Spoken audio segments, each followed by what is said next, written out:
Ladies and gentlemen, kindly settle down.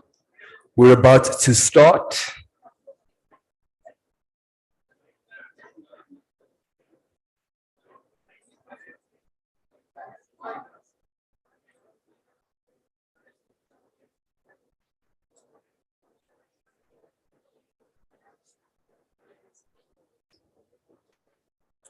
Ladies and gentlemen, kindly settle down.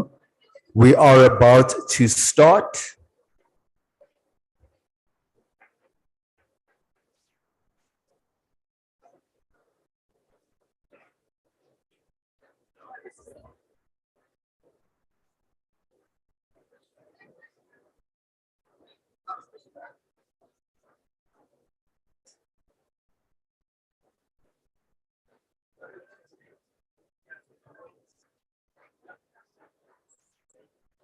Ladies and gentlemen, kindly settle down. We are about to start.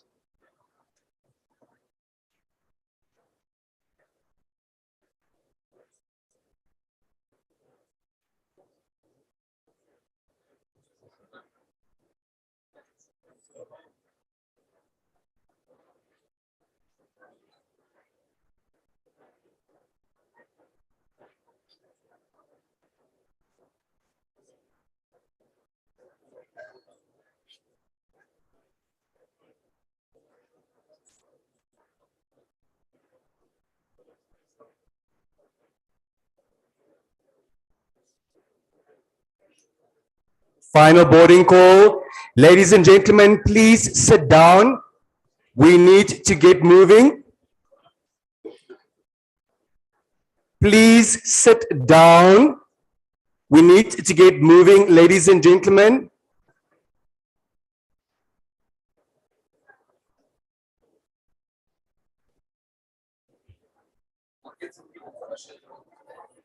Mr. McLeod, could you and your delegation kindly sit down, please? We need to start. Mr. Mungunda, could you and your delegation kindly sit down? We're about to start.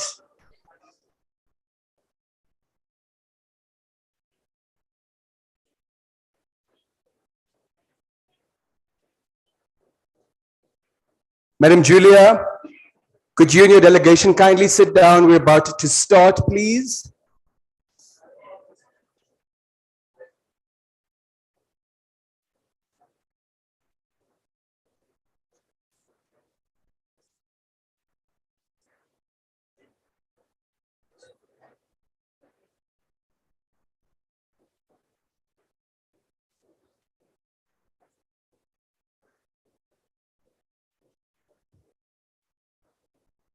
All right, ladies and gentlemen, I trust you've had a lovely coffee break. I love the fact that we are prioritizing networking. That is at the heart of these engagements of this platform. We wish we could dedicate one entire day just to networking and to coffee, but unfortunately we do not have that luxury. We are in a race against time, not only to locate oil that's viable, that will employ 600 Namibians directly and many others indirectly, but we're also in a race against time to get through an avalanche of material for the rest of the day. If you had the opportunity to have regard to the program, you would be privy to the fact that as per the program, with no second of a delay, we are scheduled to finish at 10 to 7 this evening. I know some of you will lodge various complaints about how the afternoon is seemingly dragging its feet when we're the ones contributing to the delay. I love the fact that we're continuing to benchmark, we're continuing to learn, we're exploring what is available on the continent, and we do know others have paved the way, others have led by example, and we need not reinvent the wheel, number one. We certainly do not need to repeat the mistakes that they have made. To talk to us about an East African, specifically Ugandan perspective, I'm delighted to welcome to the podium Dr. Michael Nkambo Mugerwa. He's the General Manager of the Uganda Refinery Holding Company. Let's please put our hands together for Dr. Michael.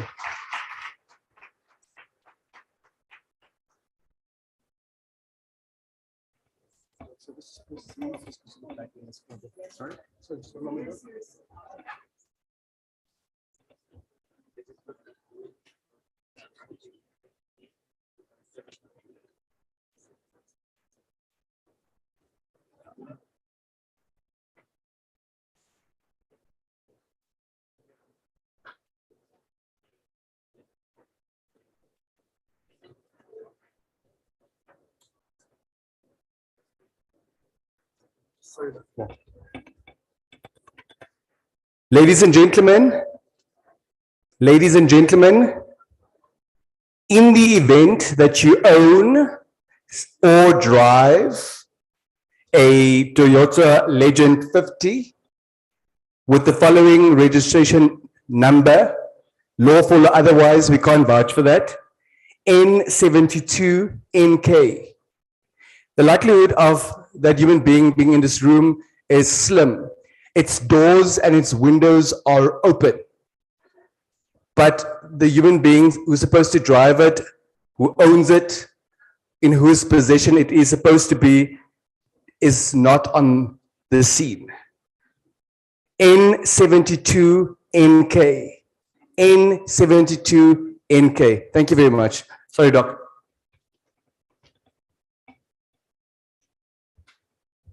Thank you very much, Denver, for that very illustrious introduction. And good morning, good afternoon to my African colleagues. I'm here from Uganda, from the Uganda National Oil Company. And I'm here to talk to you about our own oil and gas journey, starting from over the last few years.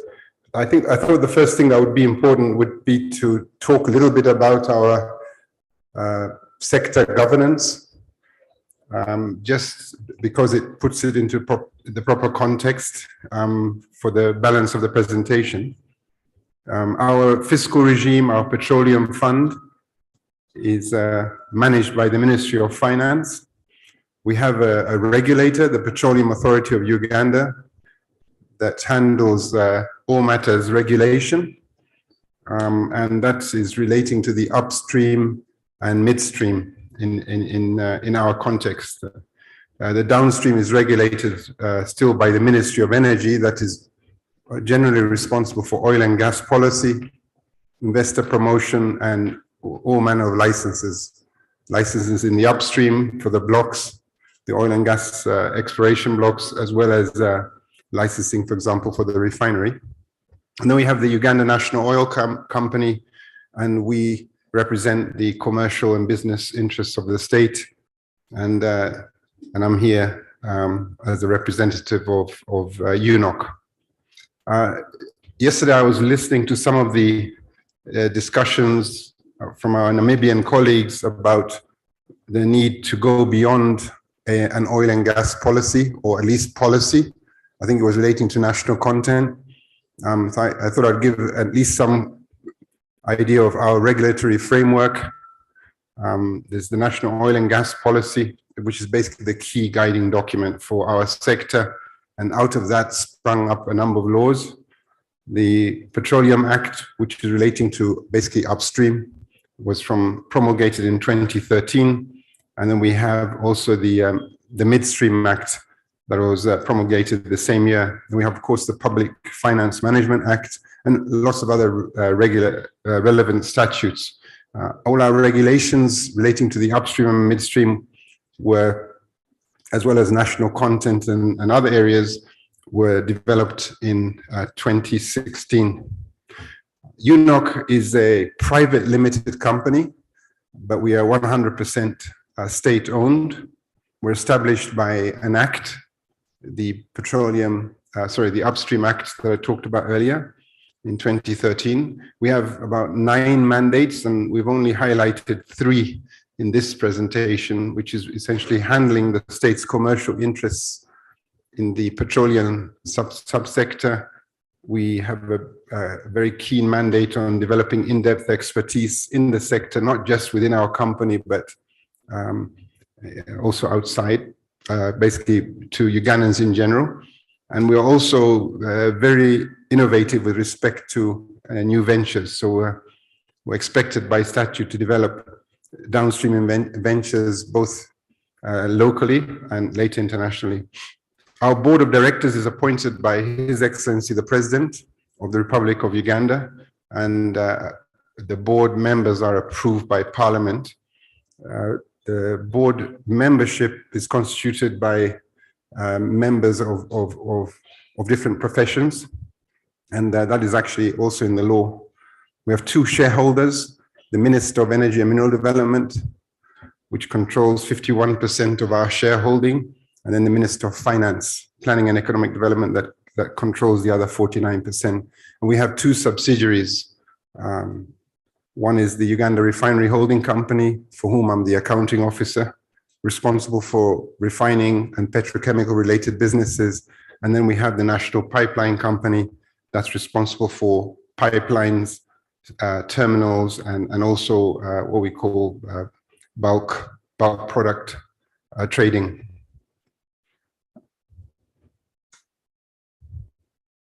The scope of our activities cover the entire petroleum value chain, from upstream through to downstream, and the way we are delivering services across that value chain is through joint ventures.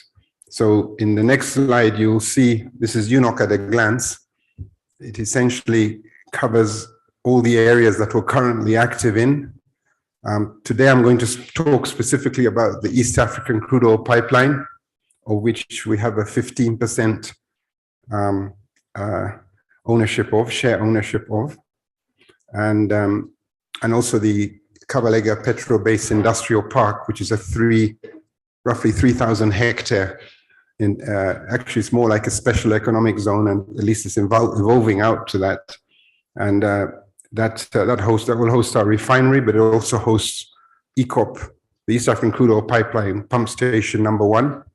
And it also hosts Uganda's second international airport that has a primary purpose of cargo, at least initially, to support the oil and gas developments. We have 2 major upstream ventures at this time.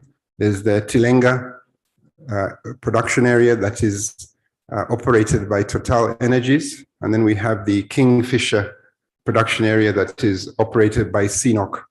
That's the Chinese National Overseas Oil Corporation. In both those ventures, UNOC has a 15% participation. So essentially, we're going to go from the upstream Kingfisher Tilenga, which has a recoverable reserves estimated at 1 billion barrels. Our STOIP is quite a bit higher, but this is really focusing on the recoverable reserves. And our balance sheet is shown, although we are still under capitalization. So our capitalization journey started in 2016. And as of today, we're at around roughly $300 million US. Most of those are cash funds that government has channeled into the East African crude oil pipeline, which is currently in construction. I'm going to talk about this park. It's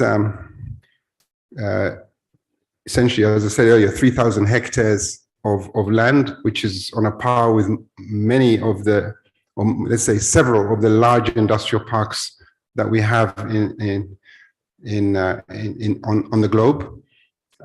It's roughly the same size as the Jurong Island in Singapore, although Jurong Island has 3 refineries and 5 petrochemical complexes.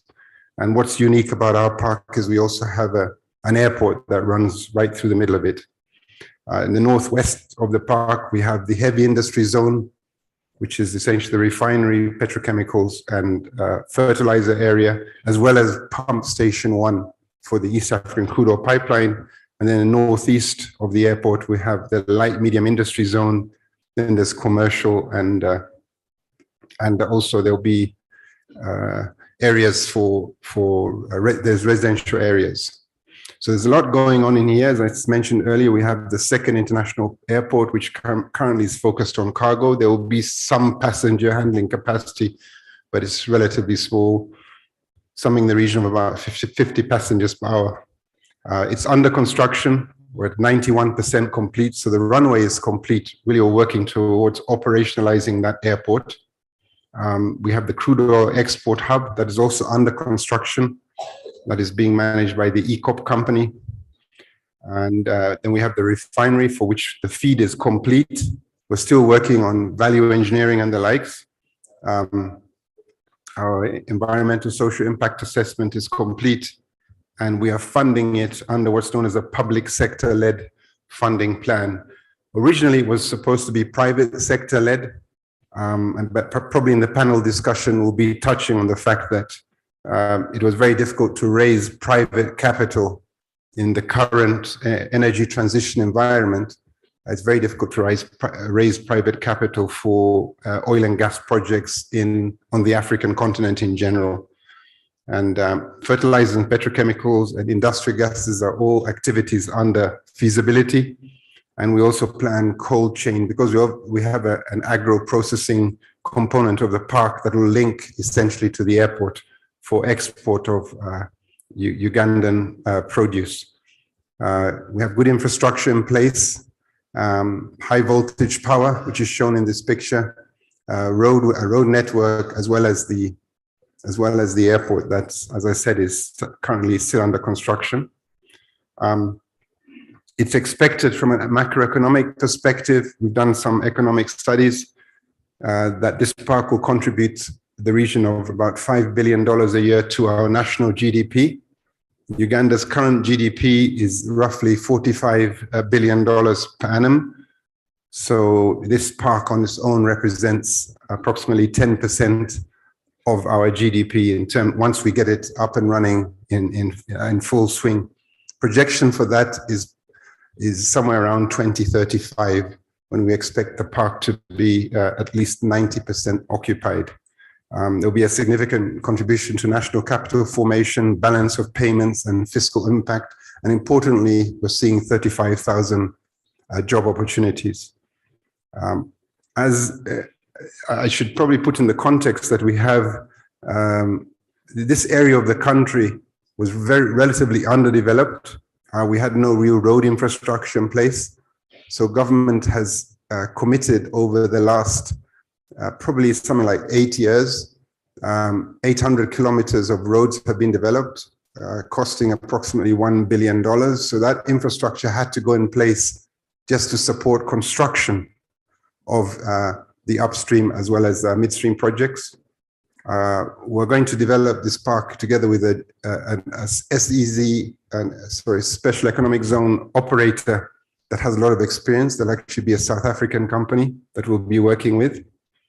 And we're working a lot on enabling infrastructure. I apologize for the acronyms. Some of the acronyms are basically all the agencies we work with: the National Roads Authority, Ministry of Works and Transport, the Electricity Transmission Company, the Ministry of Water Environment.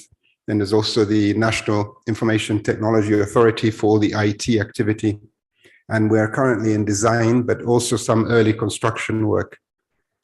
We've done a regional ESIA, a strategic ESIA, which essentially means then we can insert projects under that regional ESIA. They just need to do what's known as project briefs.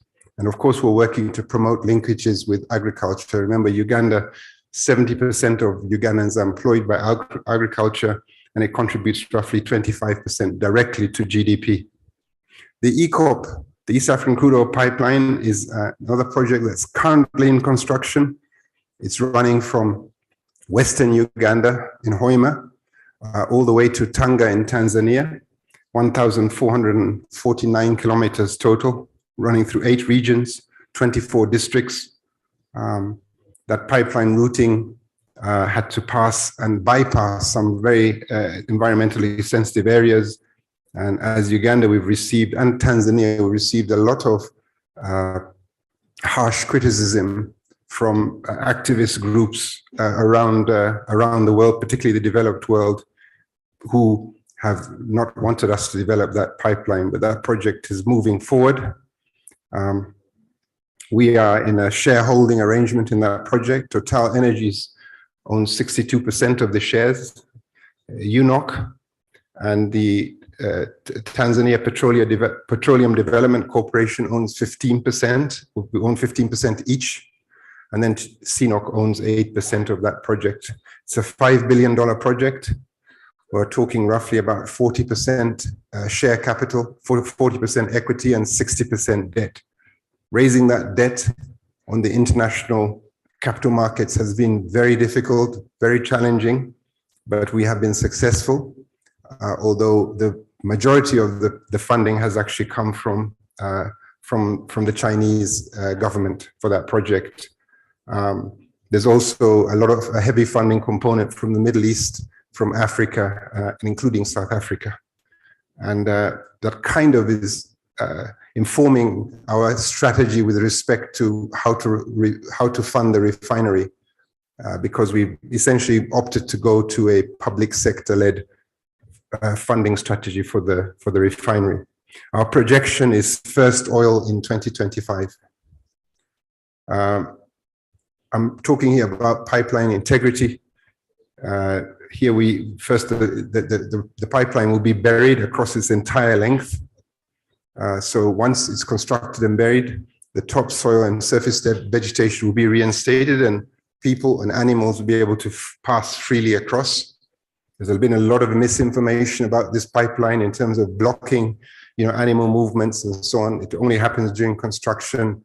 Once it's buried, we're essentially going back to the way nature was in those areas. It will be monitored 24/7. There'll be operational patrols, remote monitoring, and we're also working with local communities to monitor the integrity of that pipeline. We have a fiber optic cable that will measure temperature changes, intrusion along the entire length of the pipeline. That fiber optic cable also gives Uganda a second major link to CECOM. So we'll be able to basically double our bandwidth capability as a nation, and that helps our development. And so that will come along this pipeline route too. We've developed contingency plans in case of oil spill recovery, and there's a comprehensive suite of environmental and social management programs to make sure that the project stays sustainable. In terms of land acquisition, we had a lot of project affected persons, approximately 13,500. 94% have signed compensation agreements, and compensations are paid to 88%. So we're still in the process of compensating individuals that were affected by the pipeline. So this data is good as of last month. Some people opted for housing as opposed to, so this is improved housing as opposed to simply receiving cash. And so these are some statistics relating to 547 houses split between Uganda and Tanzania where people have opted for housing. We've also had to replace churches, replace boreholes, replace schools. There's a lot of other infrastructure, national infrastructure is affected in both countries. Number of lessons learned. Land acquisition challenges are quite high in Uganda because we have a number of different types of land tenure systems. We have customary, we have private, we have public land. By contrast, in Tanzania, all land is public and remains vested in the president as a trustee for and on behalf of all citizens. I'm not quite sure what the setup is in Namibia, but I'm sure I'll learn that by the end of this presentation. Avoidance of sensitive ecosystems has been a key to how we developed the project. Done a lot of environmental, social studies, and there's a lot of information that's publicly available on these projects because the project has really been accused of many things which are absolutely not true. Always free prior informed consent has been obtained from individuals that are affected. I remember that as Ugandans implementing these projects and we care about our fellow citizens, we care about our fellow East Africans and care about Africa in general. So there's no reason to assume that human rights are being violated on a large scale by such a project. We've also employed independent bodies of experts for diversity, for land advisory, just to provide unbiased third-party environmental and social performance reviews. And then finally, we've been looking at minimizing carbon emissions. So this project is one of the lowest projects in terms of the upstream and the midstream, so the pipeline itself, in terms of carbon emissions per barrel of oil produced. We're talking about 13 kilos of CO2 equivalent. And we're looking at integration of renewable energy. So Uganda's power system is 100% renewable, hydro-based from essentially the River Nile. And we are using hydropower to power the upstream, to power the pump stations, not just in Uganda, but also in Tanzania. We also have an ESG strategy as UNOC, looking at environmental considerations. We need to adapt to the energy transition, social considerations. You need a social license to operate. That's key. So we need to have sustainable relationship with project host communities. We don't want to end up in situations where we're essentially at war with our communities. And there's of course the big promotion of national participation in there. And I'll touch on that shortly, but you can't really do the E and the S, the environment and the social, without strong governance. So there's a real big focus on governance as well, not just from a national level in terms of how the oil and gas sector is organized, but also each of the individual institutions. There's a big focus on that. So as UNOC, we're focused particularly on high ethical standards in terms of code of conduct. And of course, we're also focusing on the 17 United Nations Sustainable Development Goals, which is something we want to emphasize, that climate action, and most of these activists have been focused very much on SDG number 13, which is climate change or climate action. And we would just always want to emphasize that there are 16 other SDGs. As a developing country, we need to be concerned about. And number one is elimination of poverty. So we need to develop, and oil and gas gives that opportunity to develop. So we've identified a number of ESG priority areas. At this point, we don't have an economic priority area. We're currently in investment modes, we're being capitalized. But if we look at climate change adaptation and mitigation as an example, we have a national program that we're spearheading, in which we are looking to reforest large parts of our national forest reserve that have been deforested due to essentially due to agriculture and due to the need for firewood. So biomass, 80%, 85% of Ugandans use firewood and charcoal for cooking. And we really want to reduce that demand. So one of the things that this project does is it produces a lot of LPG, a lot of gas, and then that gas will enable the average citizen to switch from biomass cooking to LPG cooking, and that will reduce pressure on our forests. So this project is called, well, it's right now the name is still being formalized, but it's essentially a climate action alliance, together with a number of public sector entities, together with the leading religious institutions in Uganda, Christian, Muslim institutions, as well as some carbon market players, is looking at reinstating in the order of 40 million trees as a start. And that 40 million trees is equivalent to about 1 million metric tons per annum of CO2. So essentially, we're working towards making sure that our refinery is net zero with respect to scope 1 and scope 2 emissions. So under national content, because I'd heard quite a lot discussed over the last couple of days, we have 7 pillars as part of our national content strategy. We have, of course, the recruitment of Ugandan talent within our organization. Right now, we're 100% Ugandan. We work on national skills development. We work with schools, we work with universities, we work with the youth, we work, essentially looking at the 50% of our population that is below the age of 15, working on supplier capacity development. We work on things like community content. So there's quite a number of activities that we do in all these areas, and we actually have some national content specialists in-house to handle that. So that really concludes the presentation, and I'll hand over back to our very competent MC. Thank you.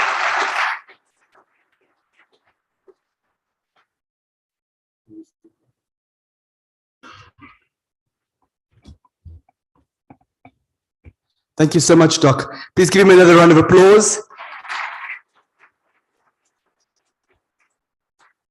What I loved most about your presentation, Doctor, you outlined that the most important priority certainly is to eliminate poverty, and oil and gas has the potential also for Namibia to do exactly that. Do we have any idea whether or not the driver/owner of N72NK featured?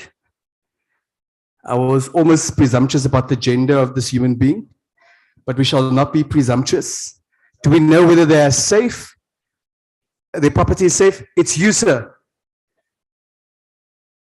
Very well. We're very happy that you're safe and very happy that your vehicle is also safe. Let's please give him a round of applause.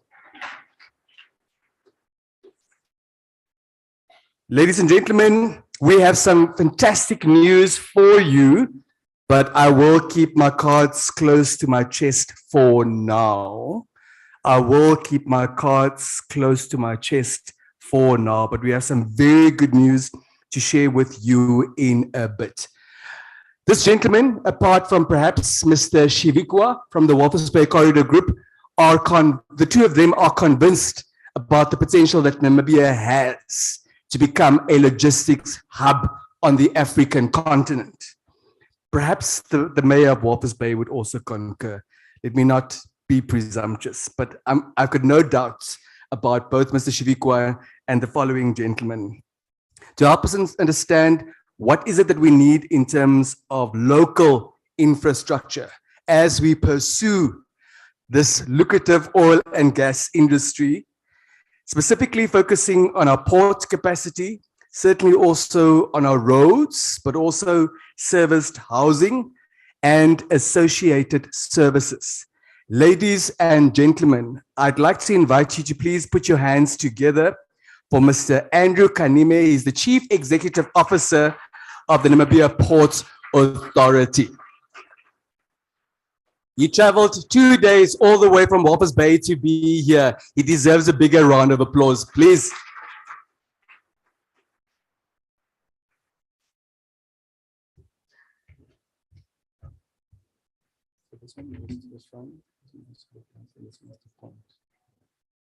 If you even stand, that's good to see it because you get trouble seeing it, and we can just move it to this side. Can you stand this side? Good. Thank you very much, Denver, for that very brief introduction. It is indeed an absolute privilege and honor for me to be here today and be part of this historic and momentous occasion. And more specifically, I think for us to share some insight in terms of our thinking and planning as far as supporting the oil and gas industry is obviously concerned. Yes, Denver indicated that I'm going to share some insights around port, roads, etc., etc. I'm going to try as much as possible to limit myself, to what I know better. But I will, indeed, at the end of the day, also touch on some of those aspects that need to be in place. Right, maybe just really to kick off. Obviously, I work for the Namibian Ports Authority, and I think to provide context, it's important that I just share what our mandate is. The Namibian Ports Authority is obviously a creation of statute. We are a state-owned enterprise, but also happen to be a commercial enterprise. We have one of those unique roles or unique mandate, obviously, of having the requirement to meet social obligations on the other side or social objectives, but also on the other side to ensure that we conduct our business in accordance with sound business principles. In other words, we need to ensure that we operate on a cost recovery basis. Our mandate is specifically really the management and development and operation of oil ports in Namibia. We have the sole mandate to develop and manage ports in Namibia. Nobody else have got that particular mandate. I have been hearing, obviously, around some of the proposed projects and programs around developing ports, maybe in places like Oranienburg, etc., etc. Indeed, if you have some of those ambitions, you do need to come and speak to us, because if you don't speak to us, some of those ambitious projects might not, come to fruition.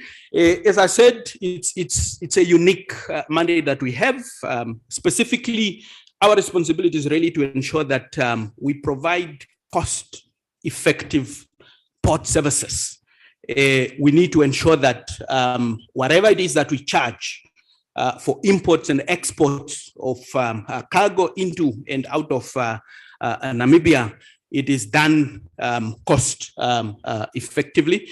Of course, our reason for existence, if you look at the statute, yes, develop, manage, and operate ports, but we see ourselves as our reason for existence really being a catalyst for sustainable economic growth because of the role that we play.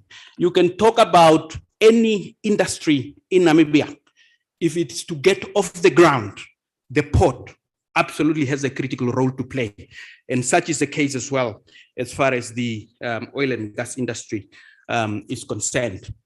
At the moment, we're responsible, obviously, for managing two ports.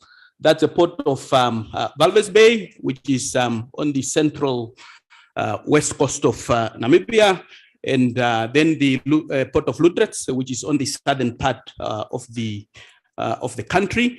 Again, as you can see, I think Denver indicated that one of our primary responsibilities really also to ensure that we contribute to government's aspiration of positioning Namibia as a critical or as a regional logistics hub. And as you can see from the map that is on your screen, also contrary to some popular belief that we are a monopoly, we do actually operate in a very competitive environment.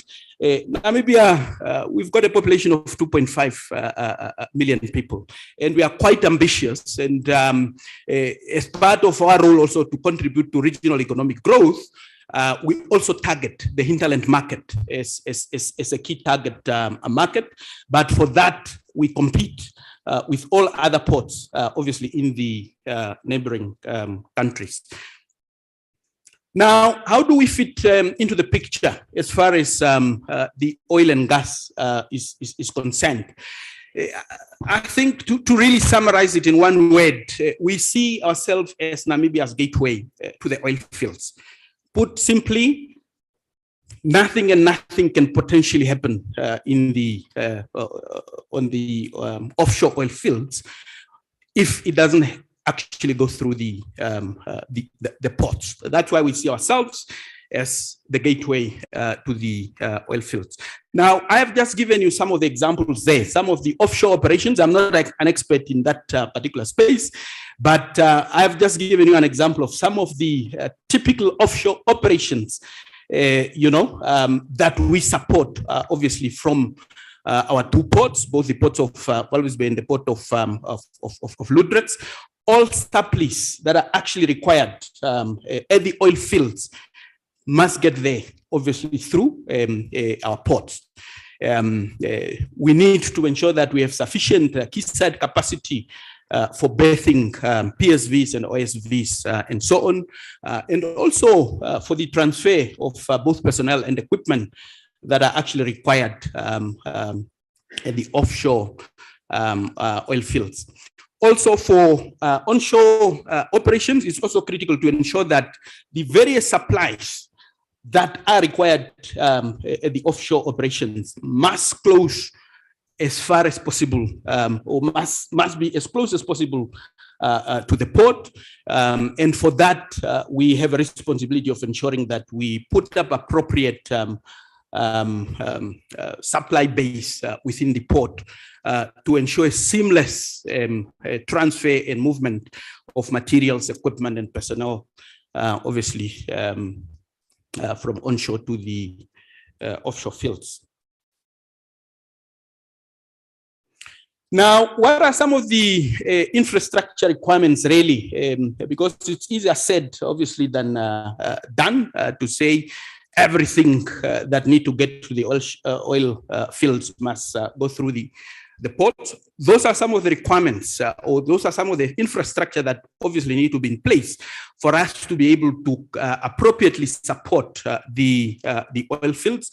Number one, land.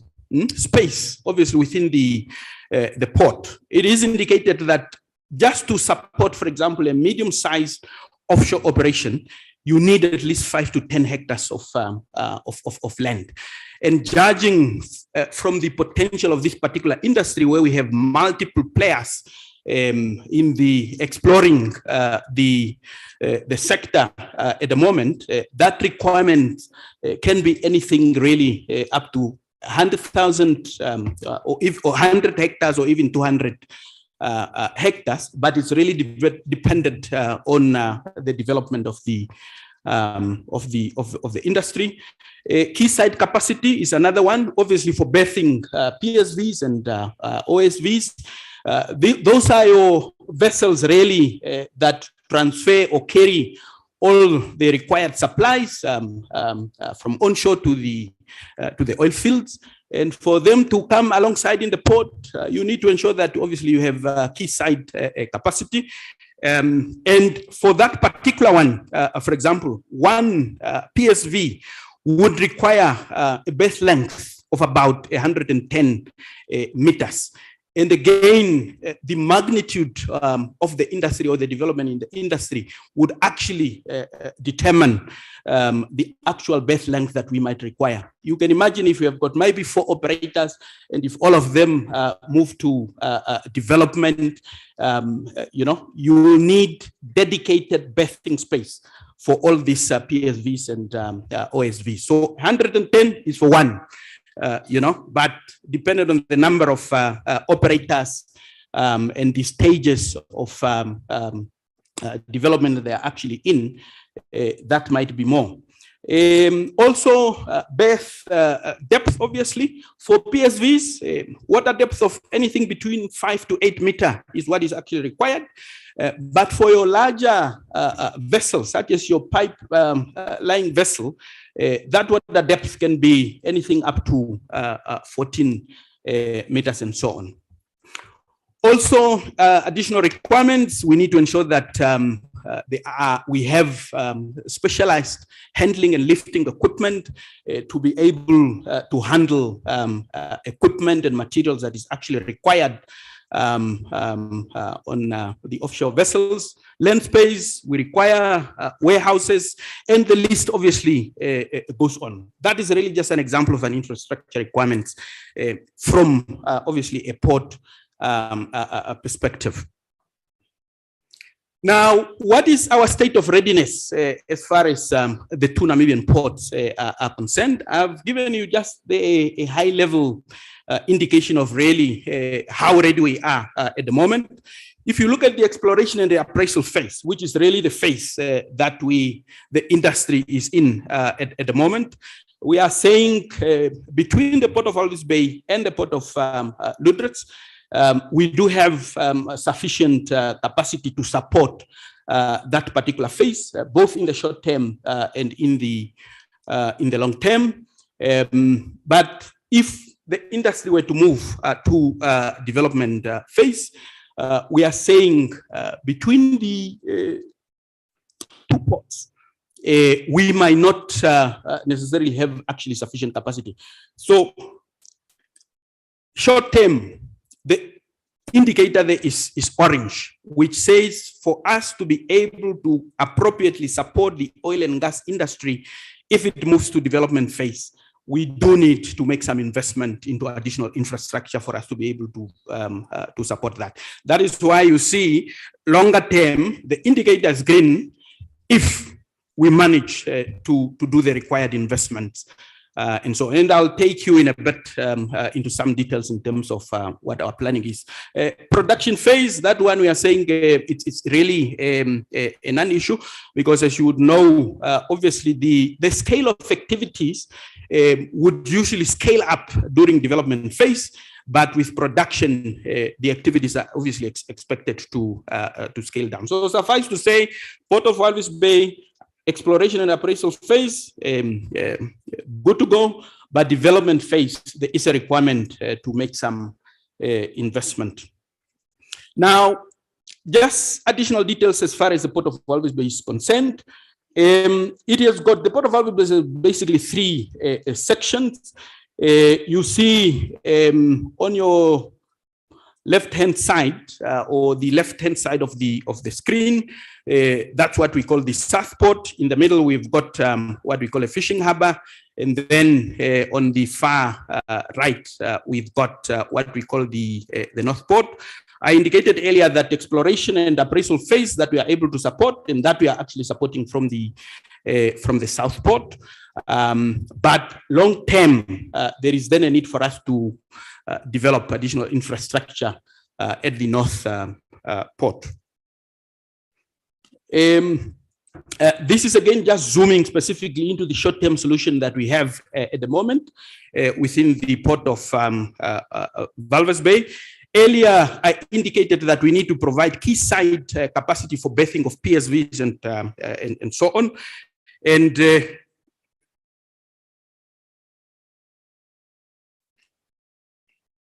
just technology, yeah. Not sure if you are able to see, but you can see on the right-hand side of the screen where you obviously have an orange block. That is actually the space where we are obviously servicing the PSVs at the moment, where we have actually 3 berths, berth 7, 8, and 9, which has got a water depth of up to 11 meters. And those are the 3 berths that at the moment we are actually dedicating to the oil and gas industry. And then at the bottom there, where we say we have so far allocated 8 hectares of land, again, that is obviously serving as a supply base for the oil and gas sector. And this is a solution that we are saying, obviously also looking at the timelines that have been provided to us by the industry. In the short term, when we're talking about short term, we are saying anything less than 5 years, we should be able to support as far as Walvis Bay is concerned. Now, long term, I indicated that there would then be a requirement if the industry move to the development phase, there would be a requirement for us, obviously, to develop new infrastructure there, which means new quay wall infrastructure, new dredging needs to be put up. And here we are saying this is an area where we obviously need to embrace the private sector. The idea here is to actually go out on request for proposal sometime next year and invite potential developers and operators to join hands with Namibian Ports Authority to put up a state-of-the-art one-stop shop supply base. Basically, I see the program director here is saying I've run out of my time, so I'm not going to go through this particular one. Really suffice to say, short term, Valverde is good to go. Long term, we need to do further investment. Now, let's move to the port of Lüderitz. The port of Lüderitz is a smaller port, obviously, compared to the port of Walvis Bay. It also happens, obviously, to be the one that is much closer, obviously, to the oil fields. But again, in terms of readiness, we are saying exploration and appraisal phase. We are supporting that particular phase from the port of Lüderitz as well. At the moment, Total Energies is supported from Lüderitz, whereas players such as Shell and Gulp, those are the ones, obviously, that are being supported from the port of Walvis Bay. As far as development phase is concerned, we are saying port of Lüderitz completely a no-go at this stage, but with further investment, it might still be possible, obviously, for us to ensure that it might play a role within the development phase. Production phase, a non-issue. Now, as far as Port of Lüderitz is concerned, as I said, it's a much smaller port. Land completely, obviously, leased out. The port is also built, obviously, on rock, so it's actually difficult, obviously, to deepen the port. And the berths are also fully utilized. As I indicated at the beginning, we support all industries, and we have a role to play, obviously, to also ensure that what is called the Dutch disease does not come to Namibia. So we need to ensure a fine balance in terms of ensuring that all other port activities, fishing activities, especially diamond activities and mineral ores that are moving through the port, those need to still continue to be handled through the port. But in addition to that, we then need to just provide for new cargoes. This is really just indicating that the areas that are highlighted in some of those blocks, those are the spaces at the moment, red ones, that's a space from which we are obviously supporting Total Energies. The yellow and the blue, those are additional spaces that we are optimizing, where we are saying, in addition to the activities that are currently happening for Total, we can still increase the activities within that particular port. Medium term, especially to be able to appropriately support the exploration and appraisal phase, we are saying there is absolutely a need to extend the current quay wall in the port of Lüderitz. We need to extend the quay wall by at least 200 to 300 meters, and we expect, obviously, that construction to commence sometime next year. This is one of those projects that will have to carry on our own balance sheet, obviously with the support of some of the financial institution. And if we commence with construction sometime next year, then within a period of 2 to 3 years, it should be able to come on stream, enabling us then to scale up our capacity for supporting also the drilling activities for the development phase, should the industry move to that particular space. Long term, there is obviously a need to put up a completely new port in the adjacent bay. That is what is actually called the Angra Point. We are indicating that it's a longer term project. And here we are also leveraging on the implementation or the development of the green hydrogen industry and so on.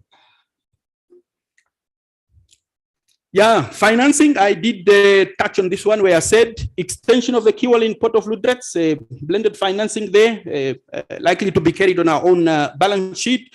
But as far as the new port in Lüderitz is concerned, the new supply base in Walvis Bay at the North Port is concerned, those are some of the projects where we obviously need to join hands with the private sector through a triple P arrangement. And I see the common thread from day one has always been the aspect of local content. Suffice really to say, we also have strict local content requirements in terms of saying whoever is coming on board to join hands with us, they also need to make sure that, you know, they have local content requirement, not only in terms of shareholding, but also in terms of transfer of skills in order, yeah.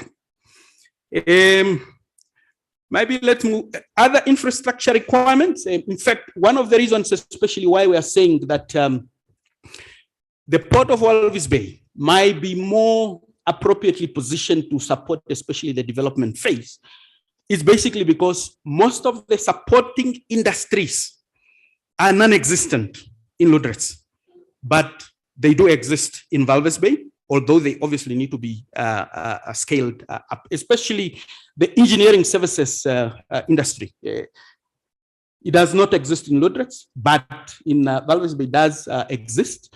And it might be better to scale up, for example, what is already in place, whereas for the Port of Lüderitz, you might need to obviously start obviously from scratch. Talk about local municipal services, you know, go there at peak time. You won't find accommodation, you won't find, you know, so those are all the other infrastructure requirements definitely that obviously need to be in place for us to ensure that Port of Lüderitz is sufficiently capacitated to support the industry. Last one. I think really just to assure the industry that we have sufficient capacity to support exploration and appraisal phase. We have plans into place to support the development phase. There are no plans at this stage to put up new ports at either Oranjemund or Elizabeth Bay. We have done some of the studies. In fact, if you ask an engineer, anything is possible, right? Anyway, just depend on the size of your wallet. And therefore, the reason why we are saying some of this location might not be feasible at this stage, it's really because of the significant costs that might be required. As an example, there are no natural protection that side, and it means you need to invest in additional infrastructure and so on. My time is up, and yeah, I'm sure the presentation is available.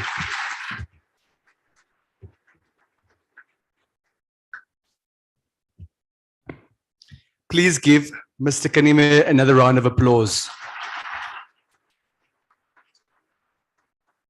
Madam Gustavo, Mr. Mugunda, I think we need to invite our Walvis Bay friends to the capital more often, or perhaps we need to pay them a visit more often. It would seem that they're yearning for this connection. They're grateful for the platform. However, Councillor Balhau, yeah, let's give them a round of applause. Mr. Kanime, Councillor Balhau from Lüderitz is in the room as well. And I suspect he may have inferred from your presentation that you have a bias, that Walvis Bay seems to be the blue-eyed daughter and Lüderitz is the stepchild. Councillor Balhau, was that also your conclusion? And they're saying they will cause the wind of Lüderitz to blow Walvis Bay away. And then what? In any event, ladies and gentlemen, to demonstrate how it is possible for young people to penetrate this sector, to continue our trajectory of learning lessons from our friends on the African continent. This gentleman, I'm told, I've learned on very reliable authority, apparently has Burner Boy's WhatsApp number. Someone complained to the organizers, it's one thing to encourage people to get married and or have kids, but where are we to locate the candidates to get married to and to have these kids with? Should Burner Boy have been on your radar, on your to-do list as part of your manifestation plan, you must make sure you get the following gentleman's details so that he can hook you up. He is the Executive Director of Ladle from the Federal Republic of Nigeria, here to talk to us more logistics. How will we get the product to the customer, specifically focusing on value addition and refining. Ladies and gentlemen, let us please put our hands together, powered by Slow Town Coffee, as well as oil and gas, Mr. Jide Jadesimi, Executive Director, Ladle. Give him a big round of applause, please.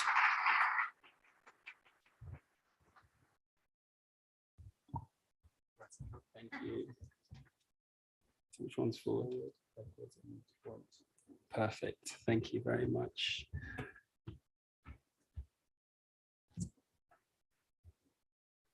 I just want to say good afternoon, ladies and gentlemen, and just address the Burner Boy comment. I have no idea where that came from, to be honest, but I'll see what I can do. So it's a pleasure to join you here today at the largest oil and gas conference in Namibia. My name is Jide Jadesimi. I'm the Executive Director and Head of Business Development for the Lagos Deep Offshore Logistics Base, known as LADO. LADO operates the largest mega fabrication and integration yard in West Africa. Our company is 100% indigenous Nigerian. We're involved in the biggest onshore integration of a floating storage, production, and offloading vessel, FPSO, in 2018. It's no secret that Africa is enjoying an oil boom. As oil and gas activity has continued to pick up offshore, demand for FPSOs has grown year by year. Rystad Energy said in 2022 that it expected 33 FPSOs to be sanctioned between 2023 and 2026, including several in Africa. So it's a watershed moment for Africa and our industry, creating unprecedented growth opportunities. I believe we've reached a pivotal point in the development of oil and gas sector in Africa. I also believe that regional cooperation is crucial to making the most of these new opportunities. In short, Pan-African collaboration is critical to seizing the opportunity to widen and deepen Africa's share in the success of the oil and gas sector, thereby increasing capability and international competitiveness of domestic business is crucial to participate in the value chain of extractive industries. Upskilling the national workforce is a priority to turn local content from an aspiration into a reality. I believe that regional integration is crucial for optimizing local content in Africa. And there are three critical ingredients to achieve that regional integration. One is having the political will. Two is a harmonized regulatory environment. And three is significant improvements in trade-related infrastructure, particularly interregional transport and power networks. Local content legislation is nothing new. It's been debated in more than 20 African countries, including Namibia, and has been a reality in some markets like Nigeria for over 40 years. For decades, Nigeria exported jobs and billions of dollars of work due to a lack of capacity. But at LADO, we help to change that and to make local content a reality. We can now carry out the largest fabrication and lifting works locally. That is a milestone for our industry and as well as the whole continent. Today, LADO is a hub for West Africa's maritime and oil and gas sectors. For us, local content is a reality, and that reality is built upon partnerships locally, regionally, and internationally. Looking ahead, regional integration will be crucial for optimizing local content in Africa. At LADO, we believe that local content development is at the heart of sustainable development. It has a crucial role to play in the future of our industry and our entire continent.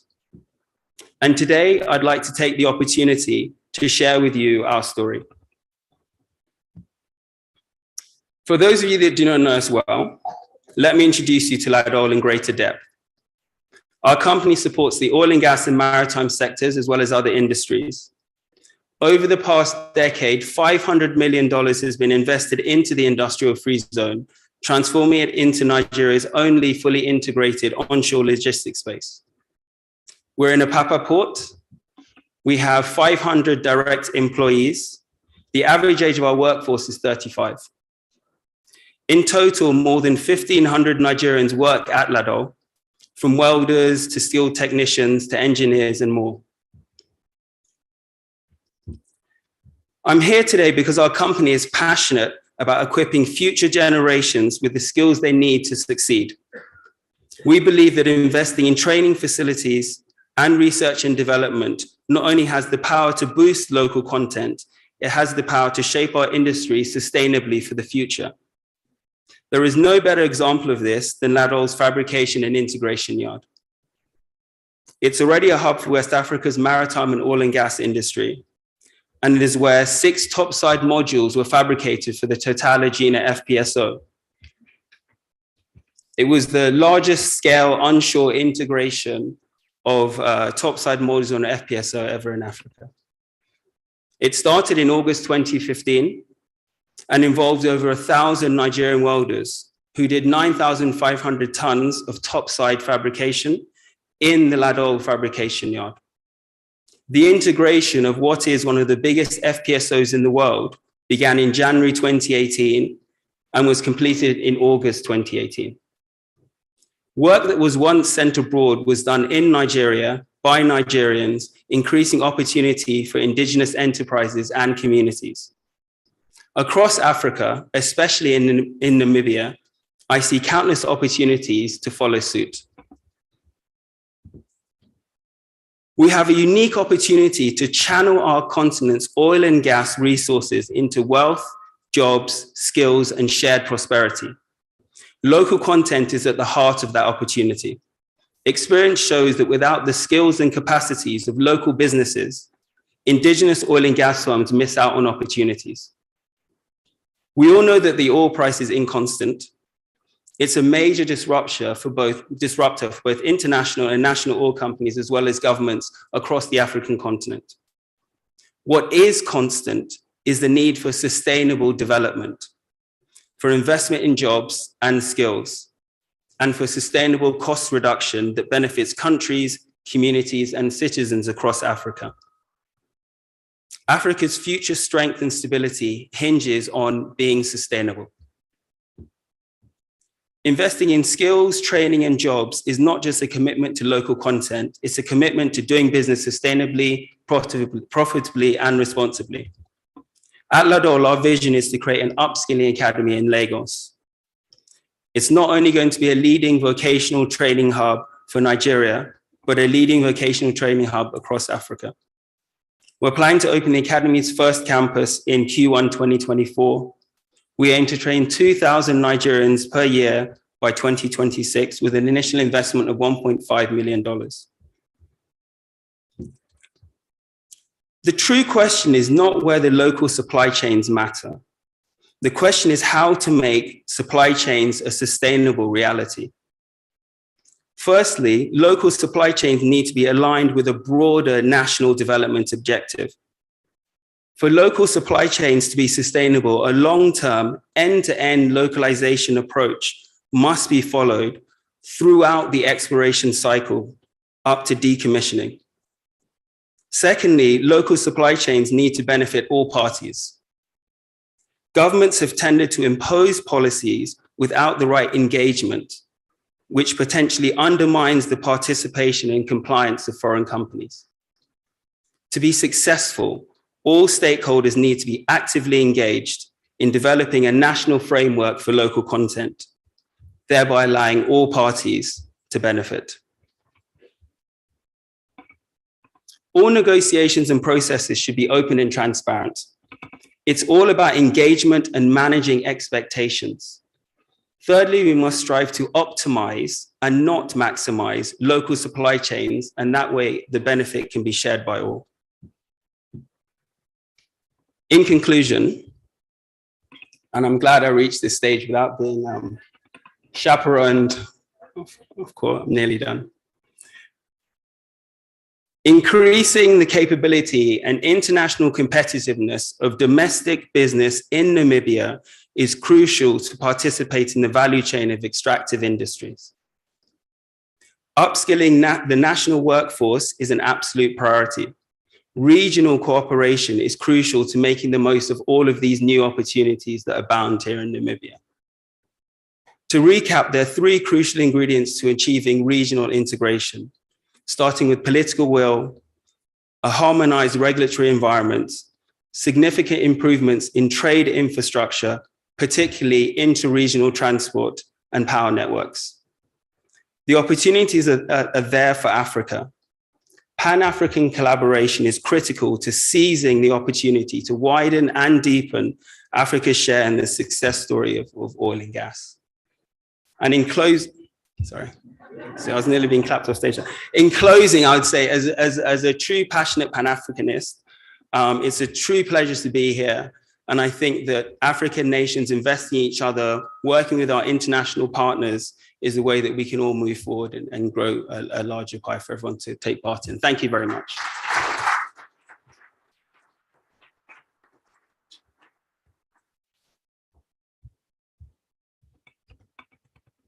He deserves another round of applause, please. Pan-African cooperation is critical. Mr. Jadesimi, I'm now told they're no longer interested in Burna Boy's WhatsApp number. It'll be apparent, apparently, whose number they're interested in, but I'm not allowed to say anything further than that. One of the driving forces behind these past 2 days, a gentleman who works tirelessly, one of our adopted children, to make sure things go in a positive, a constructive direction for the land of the brave. He's a gentleman who goes by the name of Herr Dr. Clemens von Dordere. He's the resident representative of the Hans Zeidel Foundation. It gives me such great pleasure. It's such an immense delight to welcome him to the stage to moderate the next panel discussion.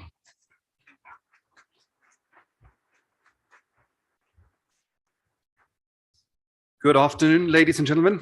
Let me just arrange the mics before we get going.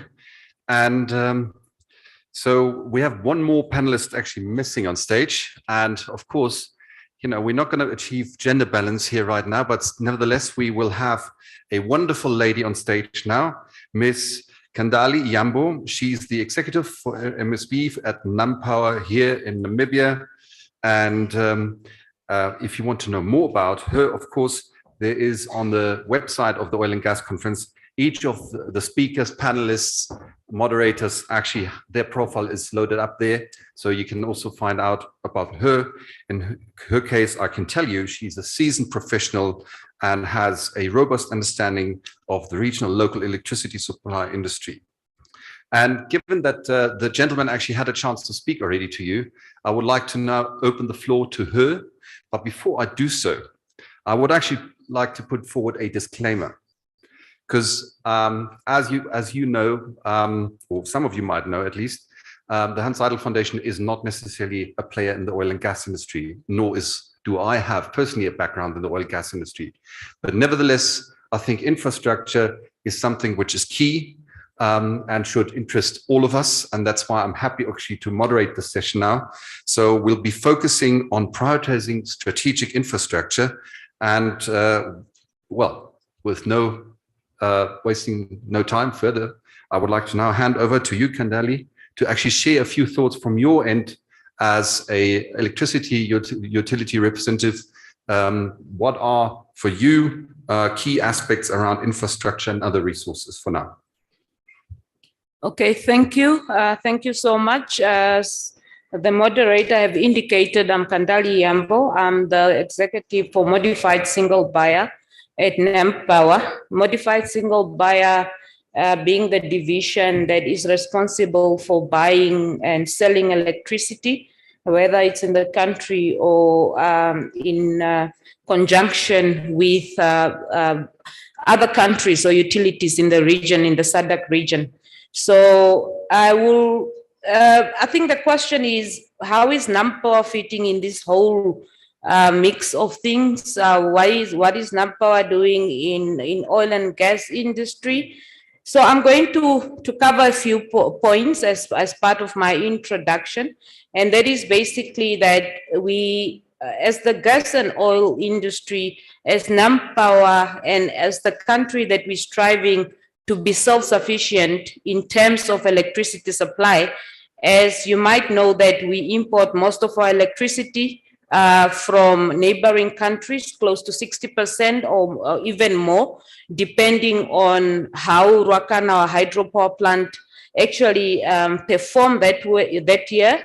So we are interested in this industry in the fact that we will then be able to basically mix our current energy supply and be able to tap into the oil and gas industry to basically generate power from it. So I'm going to cover, and with the moderator's permission, the integrated energy planning and coordination, and then the power generation from gas, the grid infrastructure enhancement, the energy security diversification, technology innovation, and environmental sustainability. So on the integrated energy planning coordination, what we're saying is that we need to harmonize the planning and how we're going to tap into this new discovery, and how will the country actually will benefit from that. As the previous speaker have indicated, we need to localize this. We need to see first, and we need to serve our people from these resources first. And then we need to basically understand the integrated energy planning, because it should not only work from NamPower's point of view, because there's a hype now in obviously in the market to basically say that most of the power must come from renewable energy, but the renewable energy needs to be supplemented. As we know, when the wind does not blow or when the sun does not shine, we will not be able to basically meet the electricity demand for the country. So we need other energy sources basically to supplement the renewable energy to ensure security of supply in the country. As our mandate is basically to ensure that there is security of supply, our mandate is also to ensure that the Namibian nation is served at all times when it comes to electricity needs.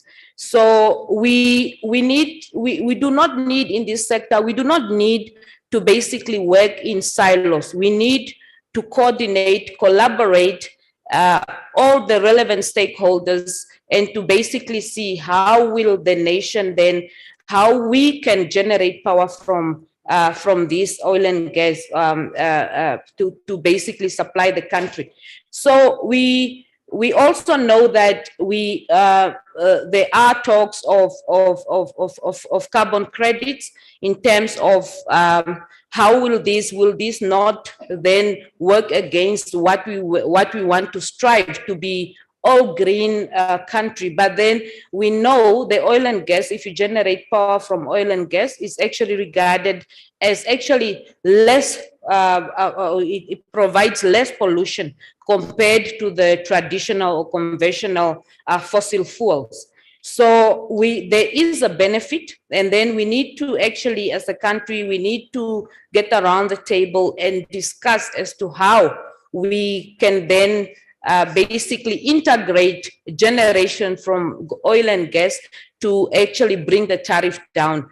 And once the tariff is actually down to our consumers or to the customers, that will again attract other investments, whether it's in the mining sector, because then the tariff is low, then they will be able to do their production, or their operational cost will actually be lower than us just generating from as the current status quo, and also importing from other countries where we import in and we pay in US dollars, which is basically also, as we all know, where the US dollars level is. So if we integrate this, if we have a plan as a country, if we work together, if we harmonize the planning and not do it in silos, we will then be able to actually have a solution for the whole country, other than just focusing on one industry, but rather to see which other industries can actually benefit from this.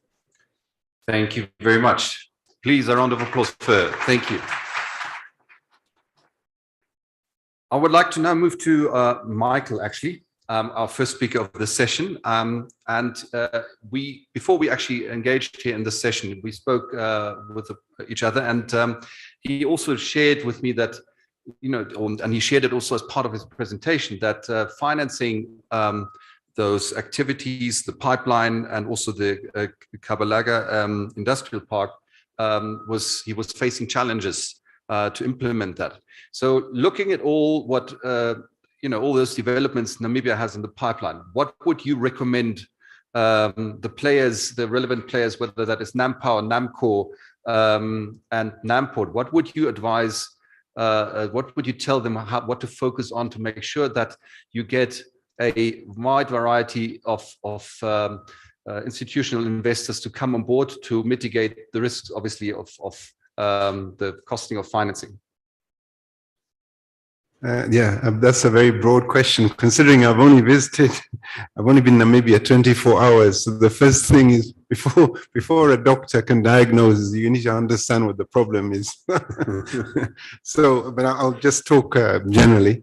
That's what I was going to look at it more generally, based on your experience also from your own operations. Yeah, I mean, we've basically I'm talking now specifically about the refinery, but of course, ECOP applies too. But with respect to the refinery, we've definitely noticed that ever since the global discussion started in a big way about the energy transition, that it is really quite challenging to go to the private sector, let's say the capital markets, the traditional capital markets, looking for capital. There are, of course, capital providers who will invest in oil and gas, aside from the actual IOCs or companies that are already invested in fossil fuels themselves.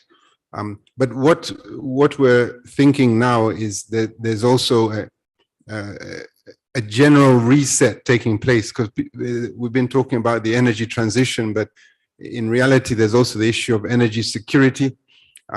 And then from an African context, there's always that issue of affordability. So as an African nation, we've been having to balance all those three. But I think, for example, recently with the Russia-Ukraine war, the Europeans have also had the price shock with respect to, their traditional sources of fuel. So affordability is also a key.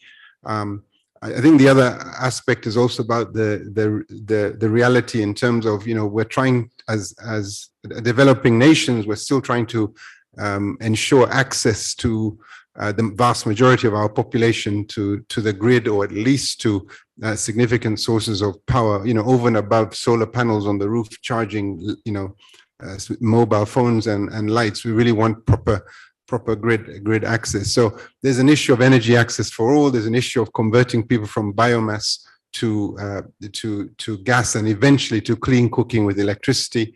There's all those kind of challenges that we're seeing. So raising finance, the conclusion we've come up with certainly for the refinery project has been, we need to think out of the box, and we're looking. This is, of course, under the leadership of His Excellency the President. In his wisdom, he's essentially said, well, we need to start looking at our friends, the sovereign nations, in the context of Africa, in the context of Middle East, in the context of Asia, that are understanding deeply the kind of development challenges we have, and see whether those could be sources of finance. So that's kind of what our approach is at this time. We're looking, working on the, let's say, the geopolitical interests that exist, that impact the East Africa region, the Africa region in general, and So it'll be public sector led. That's not to say there's no room for private sector finance as well. But essentially what we're doing is working to de-risk the project and make it more attractive to the private sector. But I for sure, we're expecting that the public sector will have a majority stake, whereas in the past it was considered to have a minority stake in the refinery bed. So that's just our particular situation. With respect to the EACOP, the East African Crude Oil Pipeline, of course, we have, a very large IOC with over $130 billion of market capitalization leading that charge, which is Total Energies. But even them having challenges to raise capital from the traditional banks. I mean, of course, you've got to go through the regular issues of having to try and get money in that 3, 4, 5, 6% range. So you have to de-risk the project anyway. But a lot of those institutions actually don't even have the appetite. That it's not part of their policy anymore to invest in oil and gas in general. So you really have to be quite innovative now in terms of how we look for finance to make all these development projects move forward. Speaking about the latter now, you said that conventional banks may not have the appetite to actually invest in projects like that. Have you thought of offsetting mechanisms to actually indeed make it more attractive? You mentioned earlier also in your presentation about reforestation and afforestation projects to balance that and to sort of make that part of the entire project right from the onset. Was that a consideration, or is that something banks would find appealing?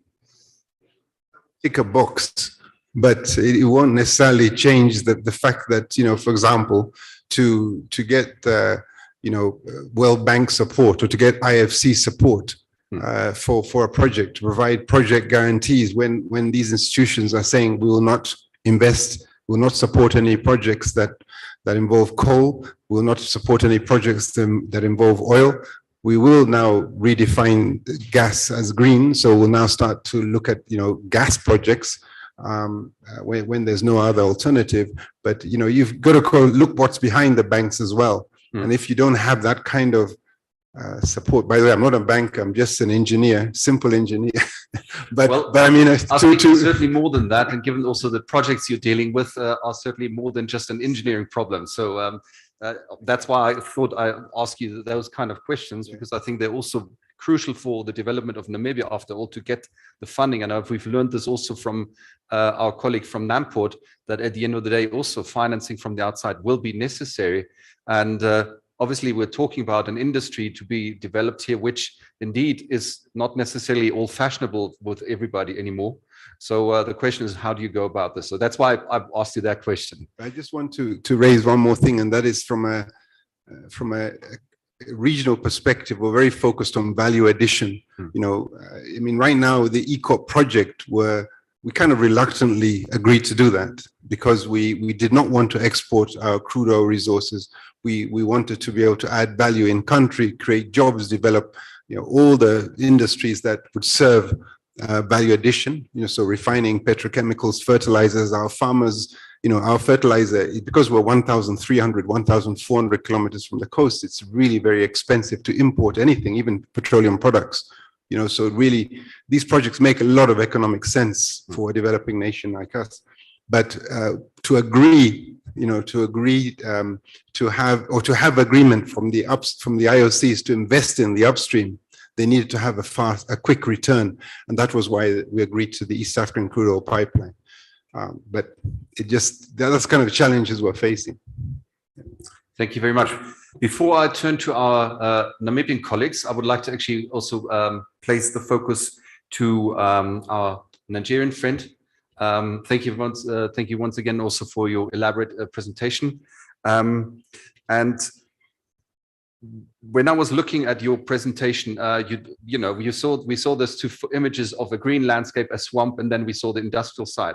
Also, I'm sure financing was certainly a challenge, but at the same time, obviously, a big country like Nigeria with 120 million people, Yeah, over 200. Over 200 million. I speak under correction, yes. Obviously, employment is a key aspect, and also upskilling. You spoke quite at length about that. Now, in terms of, we're talking about energy as a critical source, and obviously we're talking now about prioritizing strategic critical infrastructure. How does your work and now setting up the infrastructure you have trickle down now to the people on the ground in terms of also meeting the energy needs? What sort of mechanisms do you have in place? Sorry, what's the question? The question It's very long. I got lost.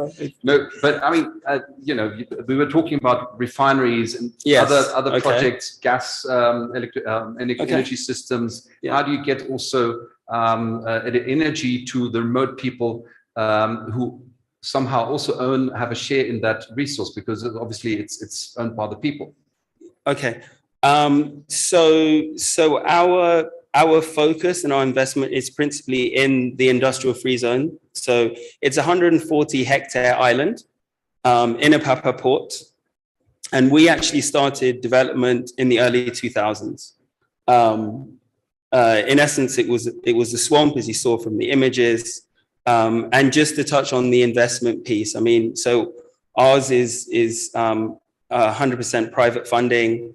Local banks with the associated high interest rates. So we've essentially had to grow slowly over time. We do have some support. There's an institution in Nigeria called the Bank of Industry, which is a government bank which does support infrastructure projects by Nigerians. So we've had some of that benefit to help with interest repayments and so on and so forth. But the reality is it is a huge challenge. So what we've done in our particular case with our business model is we have several business units within our larger business. So our power company is a gas-fired power station, which will scale up to 40 megawatts. Phase one is 24 megawatts, and that's gas powered. And we have various other different business segments, especially around the logistics. And that's helped a lot with the fundraising and being able to get access to the capital that we require.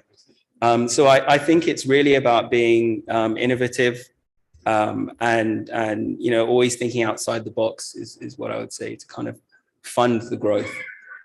Okay, thank you very much. I've just been told also panelists are asked kindly to speak a bit closer to the mic so that we can understand you better. So for the next rounds, I will ask you to just focus on that a bit as well. But in the meantime, I would like to turn now to Andrew. And Andrew, one of your slides actually was talking about other infrastructures, and you've mentioned the airport and other aspects. And one of the key issues also Michael mentioned earlier is to get also refined products to the customer. And I mean, a country of 2.5 million people, to invest in a refinery is obviously something which needs to be calculated well to find whether that actually makes sense, or to sort of have a regional integration, as it was mentioned earlier as well. How is your take on sort of additional infrastructure, including refineries? What do you think what are the low-hanging fruits for Namibia should focus on? What are sort of the midterm infrastructure developments you see necessary for the country to move forward, and also as a stepping stone for Namibia to integrate regionally better? Thank you for that question. And maybe in fact, let me just start obviously by clarifying, I think, the statement that Denver made when he left the podium. There must be absolutely clarity that both the Port of Walvis Bay and the Port of Lodret have a role to play as far as this particular industry is concerned.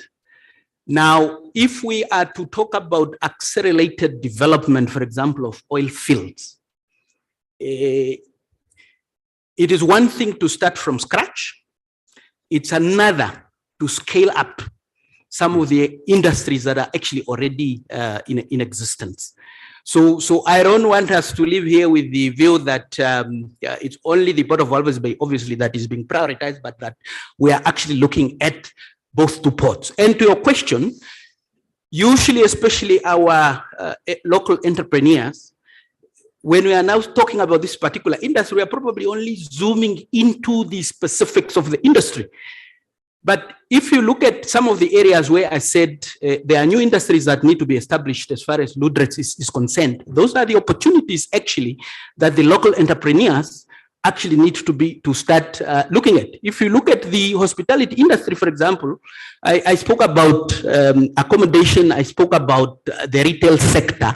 Those are all the areas, accommodation, whether it's residential, or those are all the opportunities, obviously, that local entrepreneurs can obviously focus on, because this is going to be a phased development. Now, if we have multiple players, for example, that are actually exploring the sector, let's assume that their progression to development will be phased, right? Maybe with the initial ones, a lot of development support will probably come from Walvis Bay. But there is no need, especially for engineering services, but there is no need, there's no reason why other non-engineering services that are actually easier to put up, that we can actually not exploit those.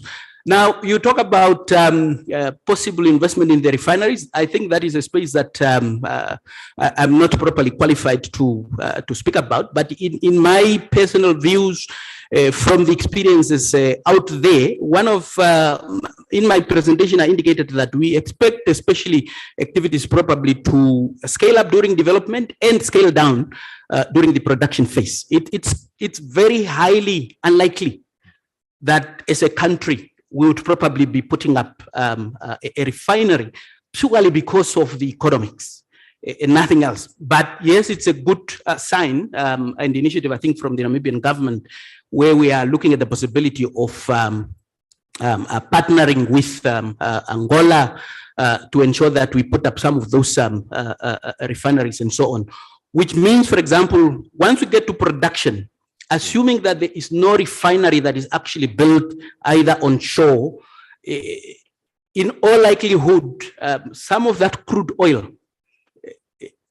will be transported directly from the oil fields to where there is a refinery, and not necessarily maybe back into Namibia, given the economics that surround it. But over the next 20, 25, 40 years, because these are multiple projects, there is so much that really, I think, the ordinary Namibians, through our enterprises, local entrepreneurs, can actually benefit from by investing in all the other supporting industries and so on. Yes, international airport, I listed it there. If you look at the Port of Walvis Bay, it is already at an international level.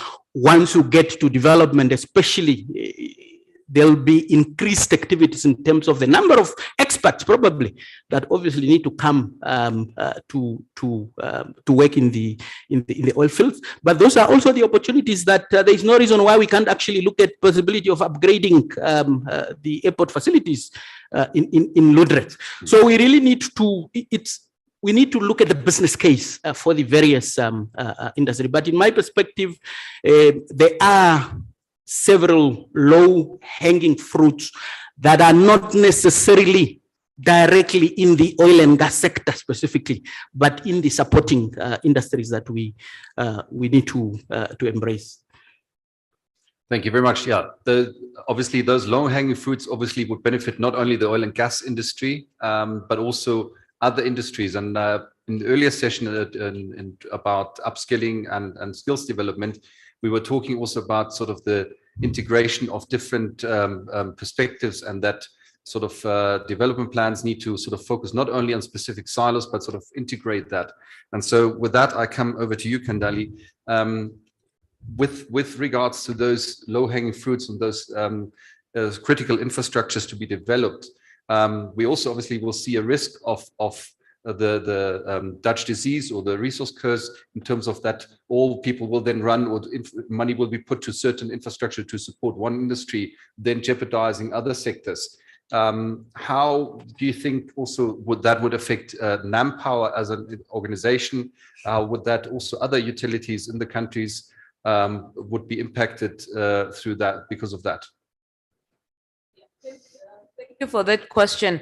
And as I think in my first submission, I've alluded to a coordinated approach, other than approaching this in silos. So a coordinated approach, we will then be able to identify where we have issues, where we are lacking as a country, and where we actually need to basically put up or maybe import skills, or the coordination, or the coordinated approach. It will even include our universities that are developing skills, so that they will know that in the future, in the next 3 to 5 years, these are the skills that are actually required, rather than just having traditional courses that are being studied since time immemorial. So if we are having a coordinated approach, and that is education sector, that is non-port, NamPower, whoever is involved, aviation, and then we will actually be able to say that this is basically where, as a country, this is where we are lacking. These are the things that we need to address, and this is how we will get there. And this is the resources that are required. So rather than just NamPower looking at the fact that what we need is power, we need to have a diversification of power. We don't just want to have renewable, a system that is dominated by renewables. We need it, to complement it with, fossil fuels or with gas and oil generated power. But then if we're just planning in silos, we will then leave some areas actually untouched. And that will actually then come and bite us later. So we need a coordinated approach where we have a committee working on how each sector will be affected by this, and how would you want to tap into this, and how would you want to improve what is currently happening. And that also will then inform the policy, the regulatory framework, because at the moment we do not have the regulatory framework in place.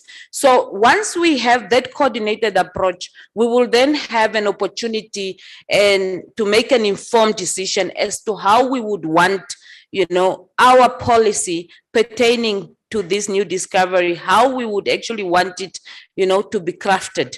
So and what I emphasize on, moderator, is basically on the coordinated approach, rather than us working in silos, and also to see how are we going to work, what are we going to localize, what skills do we currently have, because we might have skills that we actually do not know about that can actually positively contribute to this. And where do we need to go into public-private partnership, as we have a new act on public-private partnership? How are we going to, to work together with all the developed frameworks that are actually currently in place?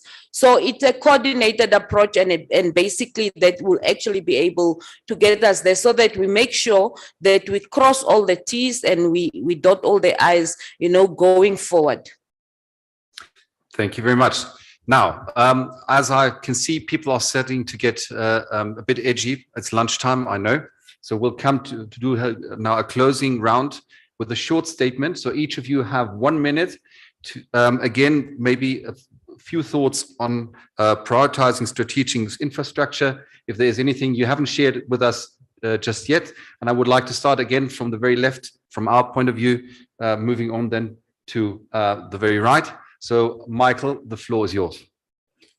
Thank you, Doctor. I just wanted to put one additional thought out there for Namibia to consider. We have a Vision 2040 that the National Planning Authority has come up with, and we are working towards that. Now, one area that we haven't discussed is that, there's exploration, development, production, and refining, but we're also emphasizing going towards petrochemicals, plastics, towards, basically materials that can be used in everyday society. I mean, if you look around this room, this room is filled with them, and all of them are generally imported, in many cases right now, from Southeast Asia.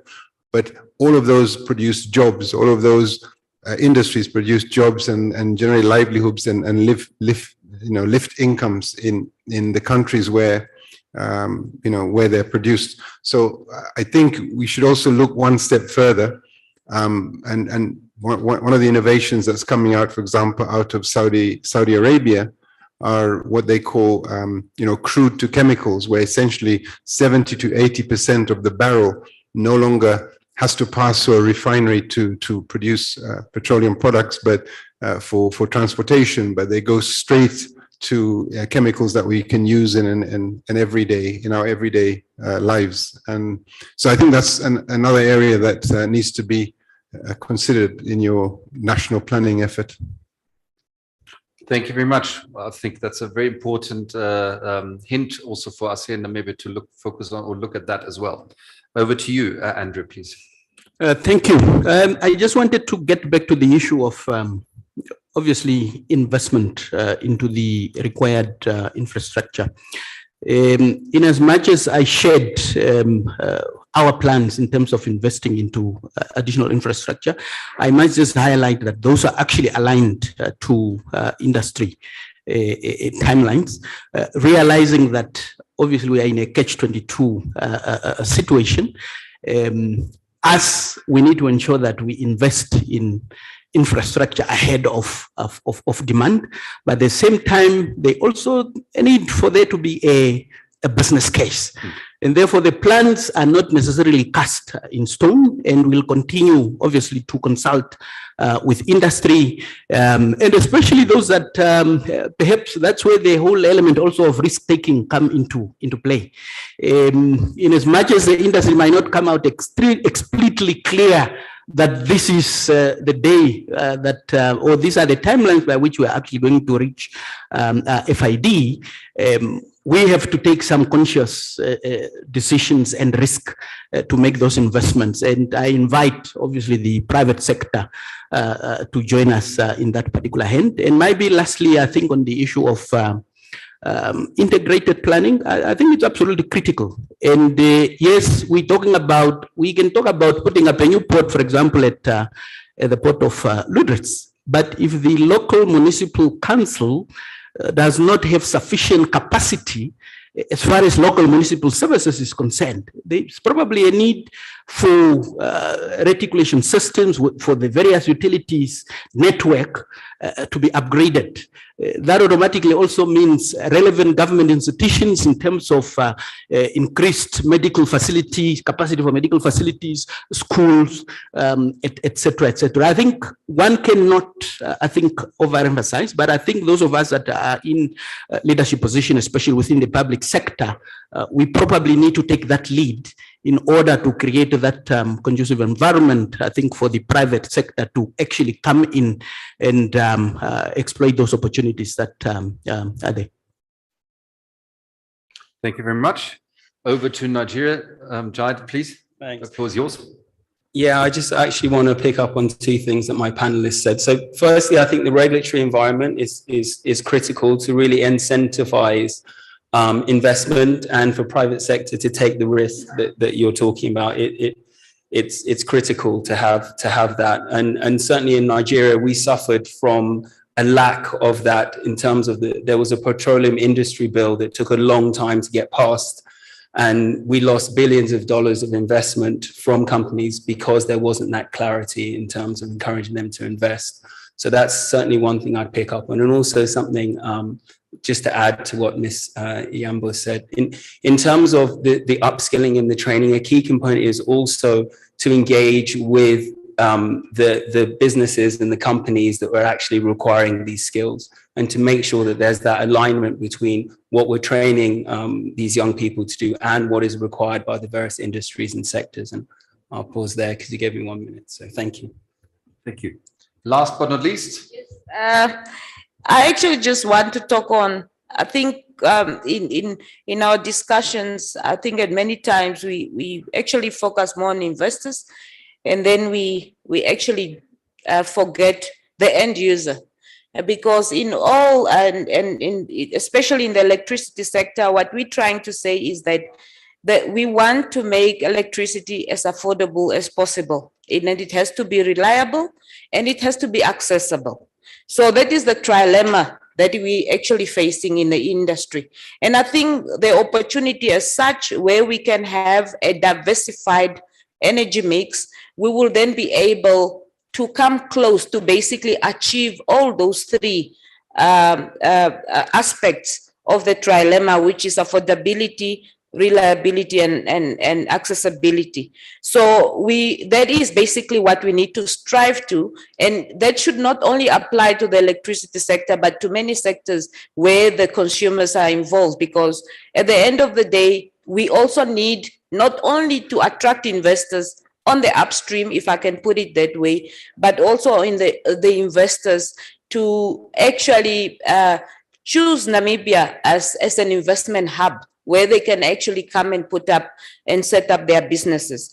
So we also and also this is an opportunity where we will also solve, we want to create jobs and in the country.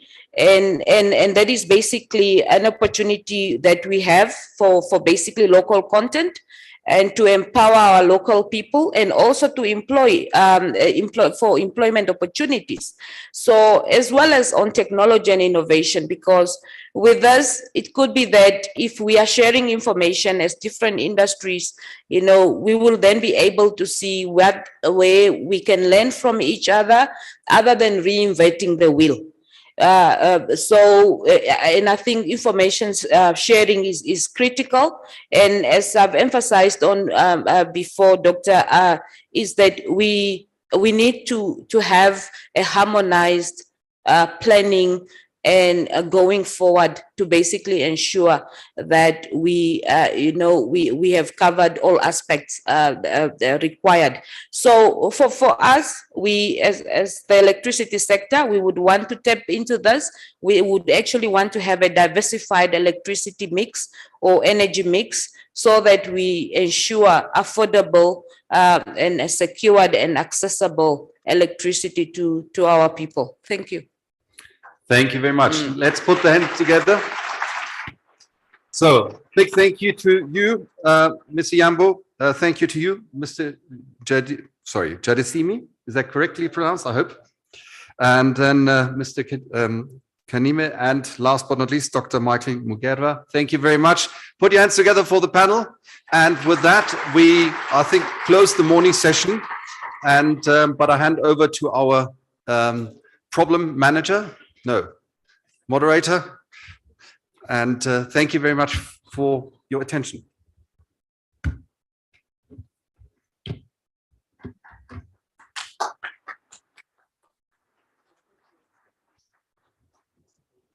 I suppose if we add hunger to the trilemma, will it be a quadrilemma? That seems to be real in this room. Let's please give them another round of applause, ladies and gentlemen. Thank you, Dr. Bondodera, also for the optimal use of the precious resource of time.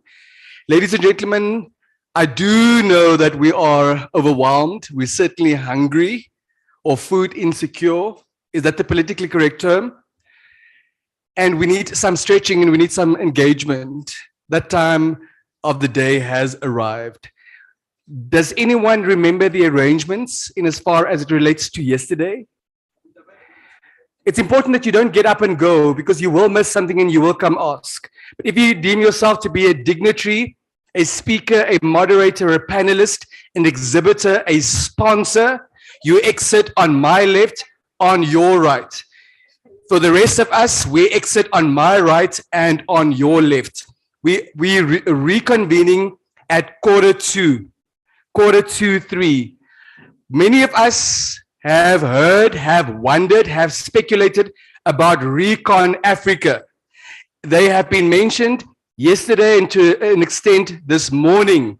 We will get the opportunity to hear from the gentleman himself after lunch. So it is important that you are here.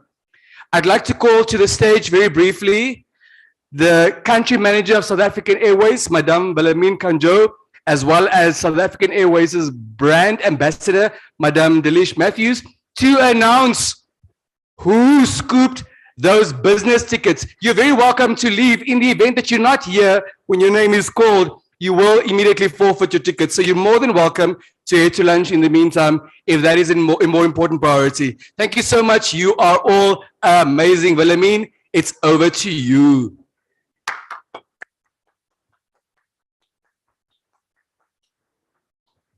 Before they all go out, my name is Wilhelmine, as mentioned by the program director.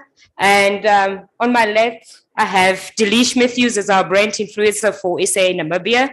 I'm going to announce the names of the winners, and they will come up front for a photo session. The first winner was Ms. Ramona Itembo from FNB, Namco, Namibia. Is she here? And the second winner of our draw was Mr. Leslie Purida from FNB Namibia. If they're here, they can just come on stage, and then we just do a little handover of the prizes. They're not here.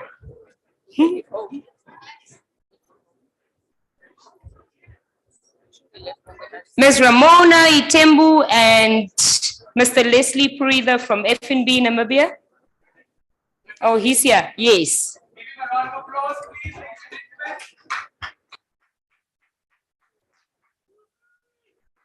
Can hand over, yeah?